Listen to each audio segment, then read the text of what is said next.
আসসালামু আলাইকুম রহমতুল্লাহ।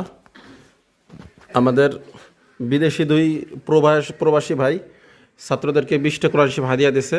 তো এইখানে 16টা কোরআন শিফ দিছি, এর আগে 4টে কোরআন শিফ দিছি।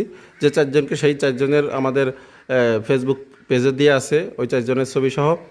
আর এখন দিছি 16 জনকে আলহামদুলিল্লাহ। যে ভাইরা দিয়েছে, একজন হলো আপনার মোহাম্মদ হুসাইন মোল্লা, ওনার নাম, মালয়েশিয়া প্রবাসী। আল্লাহ তালা ওনাকে কবুল করুক। উনি যে আশা করে এই কোরআন শরীফ দিয়েছে, আল্লাহ তালা ওনার সেই আশা মাকসাদগুলোকে কবুল করুক, বলি আমিন। এবং আপনারা এই কোরআন শরীফ পাই কি খুশি? আলহামদুলিল্লাহ। আর এক ভাই দিছে, আর এক ভাই যে ওনার সাথে ছিল, সেই ভাইও 4টে কোরআন শরীফের সাথে দিছে। ওই ভাইয়ের নাম হলো ভালো মোল্লা, ওনার বাড়ি গোপালগঞ্জ।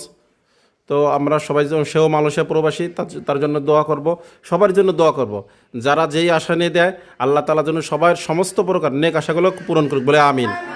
এবং আপনারা এই আশা নিয়ে, এই উদ্দেশ্য নিয়ে পড়বেন, যেন এর একটা সমপরিমাণ সব আল্লাহ তাআলা তাদের আমলনামায় লিখে দেয়, বলেন আমিন।